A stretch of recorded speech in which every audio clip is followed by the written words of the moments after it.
Cinema शौकीन सबका स्वागत करता है। आज हम बात करने वाले हैं सेकंड ओरिजिन के बारे में। ये कहानी उस वक्त की है जब एक ही झटके में दुनिया के लगभग इंसान खत्म हो गए। तब सिर्फ एक लड़की जिंदा बची और उसके साथ था एक बच्चा। फिर इन दोनों ने मिलकर के जनसंख्या को बढ़ाने की कोशिश की। कहानी की शुरुआत होती है और हम डिडेक नाम के एक बच्चे को देखते हैं जो एक मैकेनिक के साथ अभी गाड़ी ठीक कर रहा है। तभी यहाँ का रेडियो बजने लगता है। रेडियो पर खबर आ रही होती है कि धीरे धीरे टेम्परेचर बढ़ते जा रहा है, पूरी दुनिया में इमरजेंसी आ चुकी है। तभी यहाँ का मैकेनिक आकर के रेडियो को बंद कर देता है और कहता है कि ये सब कुछ बकवास है। अगर इतना सब कुछ होने वाला है मतलब यहाँ पर एलियंस आने वाले हैं। तभी हम एल्बा नाम की एक लड़की को देखते हैं जो ट्रेवल करके जा रही है अपने पिता से मिलने के लिए, जिसका नाम है दारा। जैसे ही वो अपने पिता के लोकेशन पर पहुंचती है वो अपना फोन निकाल करके सारी चीजों को रिकॉर्ड करने लगती है। उसके पिता अभी एक गुफा के अंदर रह रहे हैं। जब वो गुफा के अंदर दाखिल होती है तब वो देखती है कि यहाँ का मौसम बहुत ही ठंडा है। तभी उसके सामने उसके पिता आते हैं। एल्बा पूछने लगती है कि यहाँ पर क्या हो रहा है। वो बताता है कि बहुत ही बड़ा डिजास्टर आने वाला है। धीरे धीरे करके यहाँ का तापमान बदलते जा रहा है, यानी कि यहाँ की प्रकृति हमसे कुछ कहना चाहती है। हम कुछ बहुत गलत कर रहे हैं, इसलिए अब प्रकृति हमारे साथ गलत करेगी। एल्बा फोन को बाहर निकालती है और कहती है कि और आप क्या कहना चाहेंगे। तो वो सारी चीजें बताने लगता है कि अब तक उसने क्या रिसर्च किया है। बात करने के बाद एल्बा आती है शहर में। तब उसकी मुलाकात होती है डिडेक से। एल्बा डिडेक की इंग्लिश टीचर है। यहीं पर डिडेक की माँ है जिसका नाम है ट्रेनी। एल्बा बहुत तारीफ करती है डिडेक की और बताती है कि एक बहुत ही बढ़िया लिसनर है, जल्दी वो अंग्रेजी सीख जाएगा। तभी यहाँ पर कुछ बच्चे आकर के बुली करने लगते हैं डिडेक को। ट्रेनी को ये बात बिल्कुल भी अच्छी नहीं लगती। वो उन्हें भगाने लगती है, मगर भागते समय वो लड़के कह करके जाते हैं कि हम दोबारा वापस आएंगे डिडेक से बदला लेने के लिए। तब एल्बा आ जाती है अपने घर वापस आते ही वो देखती है कि दारा यहाँ से जाने की तैयारी कर रहा है। उसने अपने सारे रिसर्च पेपर्स को बैग में रख लिया है। तब डारा कहता है कि मैं जा रहा हूँ बार्सिलोना। एल्बा उसे रोकने की कोशिश करती है लेकिन डारा नहीं मानता और निकल जाता है यहाँ से। तब एल्बा भी आने लगती है शहर की तरफ। तभी हम डिडेक को देखते हैं जिन्हें उन बच्चों ने पकड़ लिया है। वो उसे उठाते हैं और लेक में फेंकने लगते हैं। एल्बा इस चीज को देख लेती है। वो अपनी गाड़ी रोकती है और दौड़ करके जाने लगती है उन्हें रोकने के लिए, मगर वो शैतान बच्चे डिडेक को पानी में फेंक देते हैं और भाग जाते हैं यहाँ से। तब एल्बा भी पानी में कूद जाती है ताकि वो डिडेक को बचा सके। धीरे धीरे डिडेक डूबते जा रहा है। एल्बा भी नीचे जाने लगती है।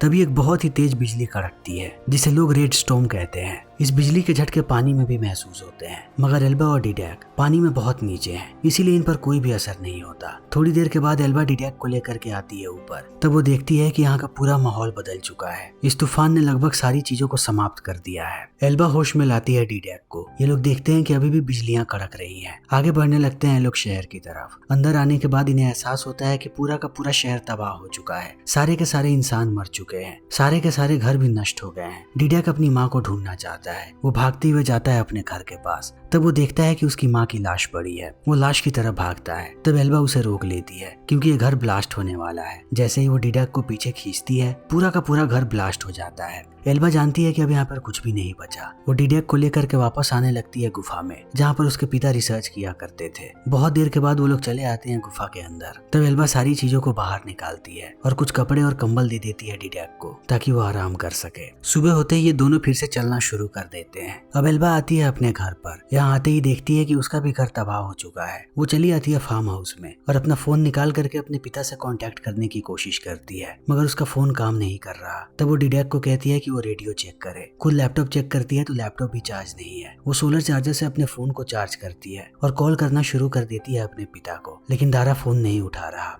तब एल्बा को समझ में नहीं आता कि वो क्या करे। वो अब कैसे भी लोगों को ढूंढना चाहती है और पता लगाना चाहती है कि यहाँ पर और भी कोई जिंदा बचा है या नहीं। वो पूरे शहर में घूमने लगते हैं, उन्हें कहीं कोई भी नजर नहीं आता। तभी डिडेक जाता है एक पुलिस वाले के गाड़ी के पास और डिक्की में से एक बंदूक को बाहर निकालता है। जैसे ही एल्बा इस चीज को देखती है वो उसे रोक देती है और बताती है कि अब हम बार्सिलोना जा रहे हैं, हमें कैसे भी यहाँ से निकलना पड़ेगा। एल्बा की नजर पड़ती है एक स्कूटर पर। वो बैठ जाती है और स्टार्ट करने की कोशिश करती है। जब स्कूटर स्टार्ट नहीं होता तब डिडेक पीछे से धक्का देने लगता है। तब स्कूटर जाकर के टकरा जाता है एक पत्थर से और एल्बा नीचे गिर जाती है। नीचे गिरते समय एक मेटल से जख्म हो जाता है उसके पेट पर। तब इन्हें ना चाहते हुए भी घर वापस आना पड़ता है। एल्बा अपने जख्मों को साफ करती है और फोन में रिकॉर्ड करने लगती है कि उसके साथ क्या हुआ है। वो अपने पिता की पूरी डायरी को देखती है और डायरी पढ़ने के बाद उसे एहसास होता है कि उसके पिता बिल्कुल सच बोल रहे थे कि प्रकृति हमें कोई संदेश देना चाहती है। वो फोन में इन सारी बातों को रिकॉर्ड करती है और कहती है कि वो बहुत ही हेल्पलेस है। पहले अगर कुछ भी होता था तो लोग मदद के लिए आते जाते थे। अब कोई भी उसकी मदद के लिए नहीं आने वाला। इतना कहने के बाद वो सो जाती है। रात में डिडैक आता है उसको देखने के लिए। वो देखता है कि धीरे धीरे हालत खराब हो रही है एल्बा की। वो उससे बात करने की कोशिश करता है लेकिन एल्बा जवाब भी नहीं देती। तब वो उसके जख्मों को देखता है। देखते ही उसे पता लग जाता है कि एल्बा को इन्फेक्शन हो गया है। तब एल्बा कहती है कि मुझे एंटीबायोटिक्स की जरूरत है। डिडैक कहता है कि मैं लाने जा रहा हूँ, मगर एल्बा उसे रोक देती है। कहती है कि बाहर बहुत ही खतरा है, तुम्हें नहीं जाना चाहिए, मैं सुबह सुबह चली जाऊंगी। इतना कहने के बाद वो सो जाती है। तब डिडैक अकेले ही निकल जाता है। बाहर आने के बाद उसे भी डर लगता है। वो कभी भी अकेले रात में बाहर नहीं निकला, लेकिन एल्बा की जान बचाने के लिए उसे बाहर जाना पड़ेगा। वो हिम्मत जुटाता है और चला जाता है। सुबह सुबह वो दवाई भी लेकर के आ जाता है और एल्बा को सुबह होते ही दवाई भी दे देता है। उसके जख्मों पर मरहम लगाता है और बाहर आकर के अपने पुराने घर को देखता है जहाँ पर वो अपनी माँ के साथ रहता था। फिर चला जाता है गैराज में उस ट्रैक्टर को देखने के लिए जिसे ये लोग ठीक करने की कोशिश कर रहे थे। तभी एल्बा की आंख खुलती है। वो देखती है कि उसका जख्म ठीक हो गया है। जैसे ही डिडैक इस चीज को देखता है वो एल्बा को गले लगा लेता है। वो बहुत खुश है कि एल्बा ठीक हो गई। तब एल्बा उसे कहती है कि क्या मेरा जख्म पूरे तरीके से ठीक हो गया है? डिडैक देख करके कहता है कि हाँ, लेकिन अब वहाँ पर एक स्कार है। एल्बा कहती है मुझे स्कार अच्छे लगते हैं और टैटू भी, क्योंकि वो आपके बारे में कहानी बताते हैं। रात होते ही एल्बा फिर से रिकॉर्डिंग स्टार्ट कर देती है और बताती है कि उसके साथ क्या हो रहा है। उसे कैसे भी बार्सिलोना जाना है। तभी सुबह हो जाती है। सुबह सुबह जब डिडैक उठता है तब वो देखता है कि एल्बा गायब है। तभी उसकी नजर पड़ती है बेडशीट पर। वो देखता है कि बेडशीट पर खून लगा हुआ है। वो डर जाता है। उसे लगता है कि एल्बा के साथ कुछ गलत हुआ है। वो साइकिल उठा करके चारों तरफ ढूंढने लगता है एल्बा को। तब थोड़ी देर के बाद उसे एल्बा नजर आ जाती है। वो उससे पूछता है कि क्या तुम ठीक हो? तब एल्बा कहती है कि हाँ, मुझे क्या हुआ? तभी उसकी नजर पड़ती है एल्बा के थाइस पर। वो देखता है कि वहाँ पर भी खून लगा हुआ है। वो समझ नहीं पाता। कहता है कि तुम ठीक नहीं हो, तुम्हारे पैरों पर खून लगा हुआ है। एल्बा कहती है क्योंकि मेरे पीरियड चल रहे हैं। डिडैक को यह बात समझ में नहीं आती कि पीरियड्स क्या होता है। तब एल्बा उसे पूरी बात बताती है। तब डिडैक कहता है कि इसका मतलब तुम बच्चे पैदा करने के लिए तैयार हो। एल्बा कहती है कि हाँ। तब डिडैक कहता है कि क्या तुम्हें बच्चे चाहिए? तब एल्बा बात घुमा देती है और पानी से मजाक करने लगती है डिडैक से। तब डिडैक उसके छाती को छूने की कोशिश करता है, लेकिन एल्बा उसे रोक करके कहती है कि ऐसा नहीं करना चाहिए। ये लोग वापस चले आते हैं। समय ऐसे ही बीतने लगता है। कुछ दिनों के बाद हम डिडैक को देखते हैं जिसके हाथ में बंदूक है। वो बंदूक चलाने की प्रैक्टिस कर रहा है। जैसे ही एल्बा इन आवाजों को सुनती है वो भागते हुए आती है उसके पास और कहती है कि तुम्हें ये बंदूक कहाँ मिला? डिडैक कहता है पुलिस वालों की कार में। वो कहती है कि इसे ले जा करके वापस रख दो। डिडैक कहता है कि नहीं, मुझे प्रैक्टिस करनी पड़ेगी क्योंकि अब मैं घर का मर्द हूँ, मुझे तुम्हारी सुरक्षा करनी है। एल्बा कहती है कि ये सब कुछ बकवास है, तुम्हें बंदूकों की जरूरत नहीं है। मगर डिडैक नहीं मानता। वो चला जाता है अपने हाथ में बंदूक लेकर के। देखते ही देखते 3 महीने का वक्त बीत जाता है। एल्बा अब समझ चुकी है कि उसकी मदद के लिए कोई नहीं आने वाला। इन दोनों को अपनी देखभाल खुद ही करनी पड़ेगी। वो अपने पिता के सर्वाइवल गाइड को पढ़ती है, कैसे पौधे उगाते हैं और कैसे बाकी चीजों को संभालते हैं, यहाँ पर सबकी जानकारी है। ये लोग अब आराम से यहाँ पर रह रहे हैं।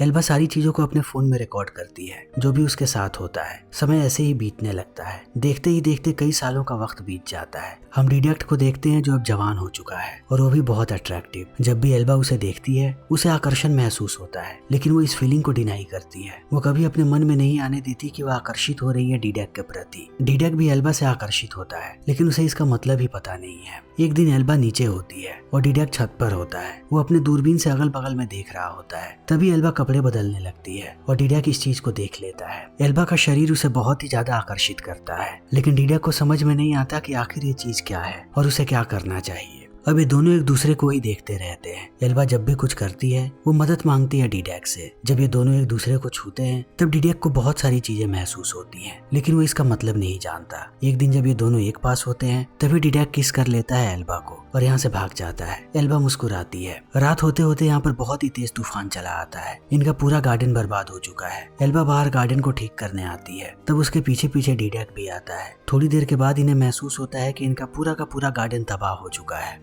एल्बा कहती है कि हम सुबह होते होते यहाँ से निकल जाएंगे बार्सिलोना के लिए। सुबह होने के बाद वो फोन में सारी बातें रिकॉर्ड करती है। तभी डिडैक यहाँ पर ट्रैक्टर को लेकर के आ जाता है जिसे अब उसने ठीक कर दिया है। एल्बा इस चीज को देख करके बहुत खुश होती है और डिडैक को गले से लगा लेती है। ये दोनों ट्रैक्टर में बैठते हैं और निकल पड़ते हैं बार्सिलोना के लिए। कुछ दिन ट्रैवल करने के बाद ये लोग बार्सिलोना पहुंच जाते हैं। यहाँ आते ही डिडैक जोर जोर से हॉर्न बजाने लगता है और एल्बा बार बार अपने पिता को कॉल करती है कि वो कहीं भी हो तो इनकी आवाज सुन ले, लेकिन दारा अपना फोन नहीं उठाता। तब निराश हो जाती है एल्बा और इस बात को एक्सेप्ट कर लेती है कि अब उसके पिता जिंदा नहीं है, उसे और उन्हें नहीं ढूंढना चाहिए। डिडक उसे समझाता है और कहता है कि इतनी जल्दी हमें हार नहीं माननी है, हम उन्हें ढूंढते रहेंगे। फिर ऐसे ये लोग पूरे शहर में घूमते रहते हैं। थोड़ी देर के बाद ये लोग आते हैं बार्सिलोना के स्टेडियम में और अंदर दाखिल हो जाते हैं। डिडक पूरे स्टेडियम को देखता है जो अब पूरे तरीके से तबाह हो चुका है। वो फुटबॉल निकाल करके खेलने लगता है। तब एल्बा ऑडियंस में बैठ करके उसके लिए चीयर करती है। डिडक अपने पहले गोल को मारने जाता है। तब एल्बा कहती है कि मैं इस चीज को रिकॉर्ड करूंगी। वो जैसे एक गोल मारता है एल्बा रिकॉर्ड कर लेती है और डिडक सेलिब्रेट करने लगता है अपने टी शर्ट को ऊपर करके। तब एल्बा बड़े ही ध्यान से उसके बॉडी को देखती है और आकर्षित होने लगती है। एक वक्त के बाद उसका फोन नीचे गिर जाता है। ये दोनों करीब आने लगते हैं लेकिन इनके बीच कुछ हो पाता उससे पहले एल्बा दोबारा डिस्ट्रैक्ट हो जाती है और फोन उठा करके ये लोग वापस आ जाते हैं। रात होने के बाद ये दोनों बहुत ही ज्यादा ऑकवर्ड हो रहे होते हैं। तब एल्बा बात करने की कोशिश करती है डिडक से। वो डिडक को कहती है कि मुझे पता है ये आकर्षण क्या है, हम दोनों इससे नहीं भाग सकते। हम जितनी जल्दी इस चीज को एक्सेप्ट कर लें उतना अच्छा है हमारे लिए। इतना कहने के बाद वो डिडक को किस करती है। तब ये दोनों इंटीमेट होने लगते हैं। इंटीमेट होने के बाद इनकी जिंदगी बदल जाती है। अब ये हमेशा ही खुश रहते हैं और एक साथ रहते हैं। जैसे जैसे समय बीतने लगता है ये लोग समंदर के किनारे एक घर बनाते हैं और जरूरत की सारी चीजों को इकट्ठा करने लगते हैं। तब एल्बा एक दिन डिडक को बताती है कि वो माँ बनने वाली है। डिडक बहुत ही ज्यादा खुश हो जाता है। एल्बा लाइब्रेरी से सारी किताबें लाती है ताकि उसे पता लग सके कि डिलीवरी कैसे करना है और बच्चे का ध्यान कैसे रखना है। डिडक एक एक करके खिलौने लाता है अपने होने वाले बच्चे के लिए। एक रात जब एल्बा अपने पिता के नोट्स को देख रही होती है तभी उसके पेट में दर्द महसूस होता है। एल्बा यहाँ से निकल करके जाती है डिडक के पास और बताती है कि मेरा लेबर पेन शुरू हो गया है। तब डिडक भी तैयार हो जाता है। वो उसे आराम से लिटाता है और ये दोनों मिल करके डिलीवरी करते हैं। एल्बा को एक बेटा पैदा हुआ है जिसका नाम ये लोग काई रखते हैं। इसके पैदा होने के बाद ये लोग बहुत खुश हैं। दिन रात ये लोग उसके साथ ही रहते हैं और ध्यान रखते हैं। तभी एक दिन एल्बा समंदर में एक बोट को देखती है। बोट देख करके वो चिल्लाने लगती है। उसे लगता है शायद समंदर में कोई है। वो डिडक को भी बुलाती है लेकिन समंदर की तरफ देखने के बाद डिडक कहता है कि हमें किसी की जरूरत नहीं है, हम कंप्लीट हैं दोनों एक साथ। मगर एल्बा नहीं मानती। उसे लगता है कि शायद बोट में उसके पिता है। तभी उसकी नजर पड़ती है समंदर के किनारे। वो एक आदमी को देखती है। उसे लगता है कि ये दारा है। भागती हुई जाती है उस आदमी के पास मगर ये दारा नहीं होता।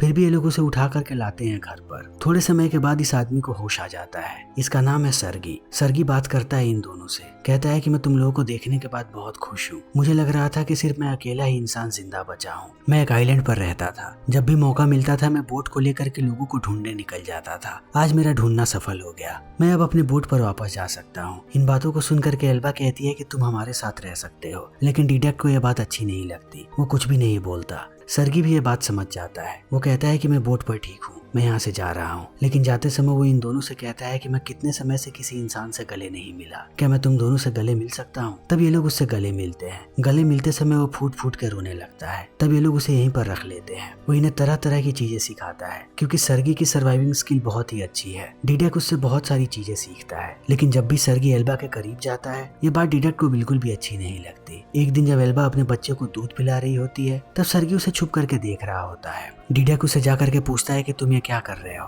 सर्गी कहता है कि बस मैं एल्बा को ऑब्जर्व कर रहा था, मैं उसके लिए हनी लेकर के आया हूँ। वो बच्चे को दिन भर दूध पिलाती है, इससे उसे बहुत दर्द होता होगा। हनी उसके लिए अच्छा है। वो एल्बा को हनी देता है। तब एल्बा उसका शुक्रिया अदा करती है। लेकिन अब डिडक बहुत ही ज्यादा गुस्से में है। वो कहता है कि तुम्हारा बोट अब तैयार हो चुका है, तुम चाहो तो यहाँ से जा सकते हो। ये बात सर्गी को अच्छी नहीं लगती। फिर भी वो कहता है कि मैं जा रहा हूँ। तब एल्बा उसे रोकने की कोशिश करती है। सर्गी कहता है कि मैं चाहता हूँ तुम लोग मेरे बोट पर चलो, ये मेरी तरफ से शुक्रिया अदा होगा तुम लोगों के लिए। तुम लोगों ने अपने घर पर मुझे इतने दिन रखा, मैं तुम्हें बोट पर रखना चाहता हूँ, तुम्हें बहुत मजा आएगा। तब एल्बा मान जाती है। ये दोनों बोट पर चले जाते हैं पार्टी करने के लिए। सर्गी कहता है कि रात में यहीं पर रुक जाओ, मेरे पास तुम लोगों के लिए एक सरप्राइज है। डिडक को यह बात अच्छी नहीं लगती। फिर भी वो एल्बा के लिए रुक जाता है। रात होते ही सर्गी प्रोजेक्टर पर एक फिल्म चलाता है। फिल्म को देखने के बाद एल्बा चकाचौंध हो जाती है। बहुत सालों के बाद उसने फिल्म देखी है। फिल्म देखते देखते ये लोग सो जाते हैं। सुबह सुबह सबसे पहले डिडक की आंख खुलती है। वो देखता है कि घर से वो लोग बहुत दूर आ गए हैं। वो समझ जाता है कि सर्गी उनके साथ घपला करने की कोशिश कर रहा है। वो एल्बा को उठाने जाता है। तभी सर्गी हमला करता है उसके सर पर और डिडक गिर जाता है समंदर में। यह आवाज सुनने के बाद एल्बा भी जग जाती है। वो देखती है कि डिडक पानी में गिर गया है तो वो भी उसके पीछे कूद जाती है उसे बचाने के लिए।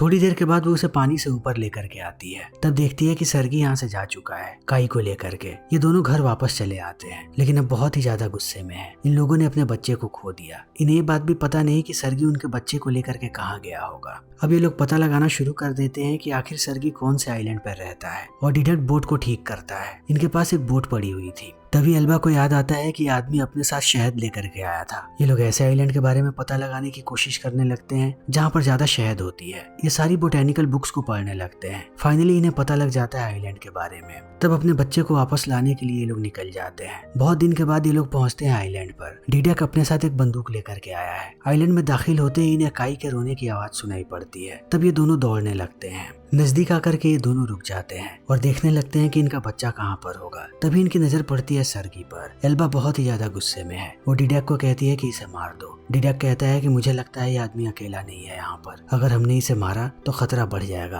पहले हमें सारी चीजें देखनी चाहिए। वो लोग देखते हैं कि सर्गी जा रहा है अपने फार्म की तरफ। डिडक कहता है कि मैं सर्गी के पीछे जाता हूँ। वो एल्बा को भेज देता है काई के पास। एल्बा पहुंचती है जैसे ही काई के पास, वो देखती है कि उसे पिंजरे में बंद करके रखा गया है। वो पिंजरे को तोड़ने की कोशिश करती है लेकिन तोड़ नहीं पाती। वो अगल बगल में चाबी ढूंढने लगती है। दूसरी तरफ डिडक ऐसे ही खड़ा है। तब उसके पास एल्बा आती है और कहती है कि हमारे बच्चे को उसने पिंजरे में बंद करके रखा है। डिडक कहता है कि ये बंदूक लेकर के तुम यहीं पर खड़ी रहो और ध्यान रखो सर्गी का। मैं जाता हूँ काई के पास उसे बाहर निकालने के लिए। वो वापस चला आता है। बहुत देर तक यहीं पर खड़ी रहती है एल्बा, लेकिन जब उसे काई के रोने की आवाज सुनाई पड़ती है तब वो वापस मुड़ जाती है। इसी समय सर्गी उसे पकड़ लेता है। तब यहाँ पर डिडक्ट आता है। वो देखता है कि सर्गी ने बंदूक तान करके रखा है एल्बा पर। सर्गी जैसा कहता है अब एल्बा वैसे ही करता है। सर्गी इन दोनों को बांध देता है। वो डिडक को कहता है कि मैं तुम दोनों के साथ अच्छे से रहना चाहता था, लेकिन तुमने कुछ ऐसा कहा कि मेरा दिमाग खराब हो गया। एल्बा कहती है कि अगर तुम मेरे बच्चे को मेरे हवाले कर दो तब हम लोग एक साथ रह सकते हैं। सर्गी रुक जाता है और वो आजाद कर देता है एल्बा को। लेकर के जाता है नीचे। वो एल्बा को कहता है कि तुम्हें बार बार बच्चे को रुलाना पड़ेगा जब भी मैं कहूँ। जब वो रोता है तब मुझे बहुत अच्छा लगता है। ऐसा लगता है कि मैं कोई मधुर संगीत सुन रहा हूँ। इतना कहते ही वो चाबी दे देता है एल्बा को। तब वो काई को दूध पिलाने लगती है। सर्गी घूर करके देखता है एल्बा को। ये बात एल्बा को बिल्कुल भी अच्छी नहीं लगती। तब सर्गी चला आता है ऊपर। तभी एल्बा काई को लेकर के भागने लगती है। सर्गी इस चीज को देख लेता है मगर वो एल्बा के पीछे नहीं भागता।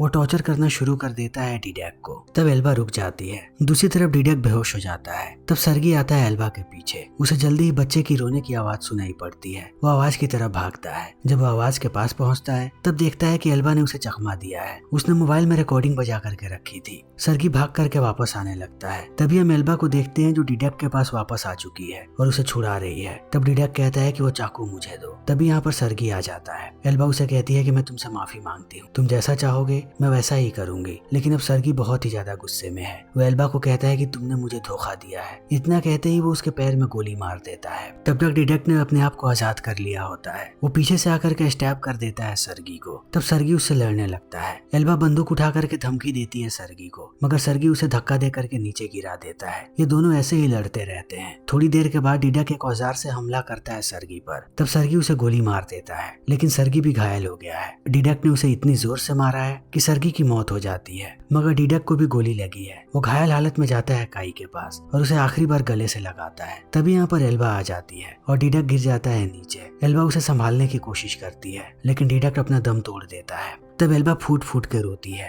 जैसे ही रात होता है एल्बा डिडक के लाश को बहा देती है समंदर में और अपने बच्चे को लेकर के आ जाती है वापस। समय ऐसे ही बीतने लगता है। फिर हमारे सामने कई साल बाद का दृश्य आता है। हम काई को देखते हैं जो बड़ा हो गया है। वो अपने पूरे घर में फुटबॉल खेलते रहता है। तब एल्बा उसके पास आती है और फोन में उसके पिता की वीडियो दिखाती है। अपने पिता को देखने के बाद काई बहुत खुश है। फिर इसी के साथ ये फिल्म यहीं पर खत्म हो जाती है। तो दोस्तों हमारी आज की ये वीडियो यहीं पर खत्म होती है। अगर आपको हमारी ये वीडियो पसंद आई हो तो इसे लाइक करें, शेयर करें और चैनल को सब्सक्राइब करें। Thank you.